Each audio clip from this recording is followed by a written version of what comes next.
आप सब मेरे मसीह भाई बहनों को एक बार फिर से जय मसीह की। परमेश्वर के अनुग्रह और दया से प्रभु ने हम सबको जीवित रखा, सही सलामत रखा। इसके लिए प्रभु का धन्यवाद करेंगे।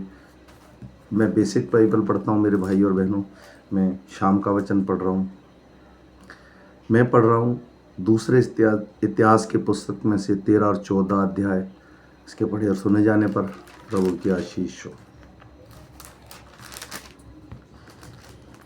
यारोबाम के 18वें वर्ष में अबिय्याह यहूदा पर राज्य करने लगा। वह 3 वर्ष तक यरूशलेम पर राज्य करता रहा। उसकी माता का नाम मिकियाह था, जो गेबावासी उरियेल की बेटी थी। फिर अबिय्याह और योराम के बीच में लड़ाई हुई। अबिय्याह ने तो बड़े योद्धाओं का दल अर्थात 4 लाख छंटे हुए पुरुष लेकर लड़ने के लिए पांति बंधाई, और योराम ने 8 लाख छंटे हुए पुरुष जो बड़े शूरवीर थे लेकर अपने विरुद्ध पांति बंधवाई। तब अबिय्याह समारेम नामक पहाड़ पर, जो एप्रेम की पहाड़ी देश में है, खड़े होकर कहने लगा, हे यारोबाम, हे सब इजराइलियों, मेरी सुनो। क्या तुमको न जानना चाहिए कि इजराइल के परमेश्वर यहोवा ने नमक वाली वाचा बांधकर दाऊद को और उसके वंश को इजराइल का राज्य सदा के लिए दे दिया है?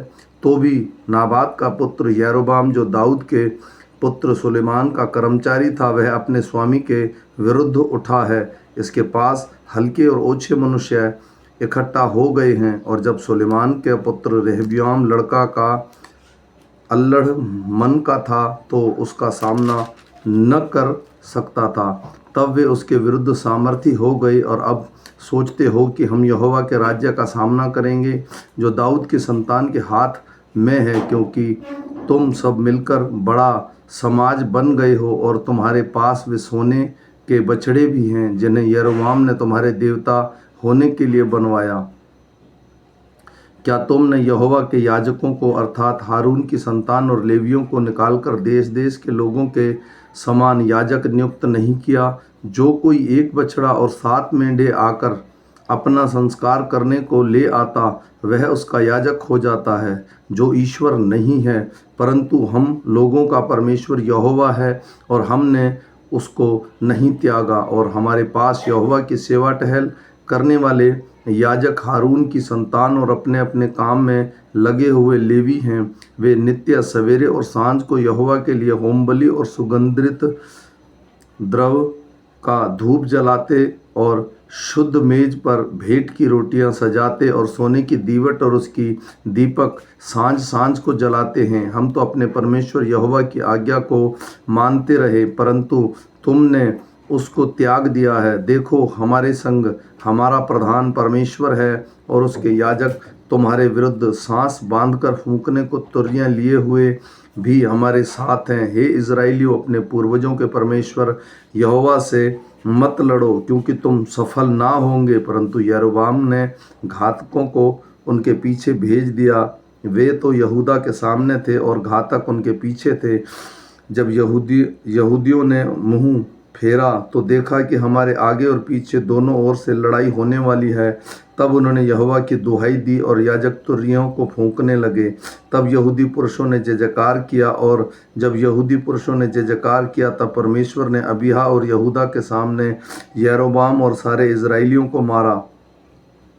तब इजराइली यहूदा के सामने से भागे और परमेश्वर ने उन्हें उनके हाथ में कर दिया। अबिय्याह और उसकी प्रजा ने उन्हें बड़ी मार से मारा, यहाँ तक कि इजराइलियों में से 5 लाख छटे हुए पुरुष मारे गए। उस समय तो इजराइली दब गए और यहूदी इस कारण प्रबल हुए कि उन्होंने अपने पितरों के परमेश्वर यहोवा पर भरोसा रखा था। तब अबिय्याह ने यरोबाम का पीछा करके उसे बेतेल, याशान में, एप्रेम नगर में और उनके गांवों को ले लिया। अबिय्याह के जीवन भर यरोबाम फिर सामर्थी ना हुआ और यहोवा ने उसको ऐसा मारा कि वह मर गया। तब अबिय्याह भी सामर्थी हो गया और 14 स्त्रियां ब्याह ली, जिससे 22 बेटे और 16 बेटियां उत्पन्न हुई। अबिय्याह के काम और उसकी चाल चलन और उसके वचन इद्दो नबी की कथा में लिखे हैं। अंत में अबिय्याह अपने पुरखाओं के संग सो गया और उसको दाऊदपुर में मिट्टी दी गई, और उसका पुत्र आसा उसके स्थान पर राज्य करने लगा। इसके स्थान में 10 वर्ष तक देश में चैन रहा। आसा ने वही किया जो उसके परमेश्वर यहोवा की दृष्टि में अच्छा है और ठीक है। उसने पराई वेदियों को और ऊंचे स्थानों को दूर किया और लाठों को तोड़वा डाला और आशूरा नामक मूर्तों को तोड़ डाला और यहूदियों को आज्ञा दी कि अपने पूर्वजों के परमेश्वर यहोवा की खोज करें और व्यवस्था और आज्ञा को मानें। उसने ऊंचे स्थानों और सूर्य की प्रतिमाओं को यहूदा के सब नगरों से दूर किया और उसके सामने राज्य में चैन रहा।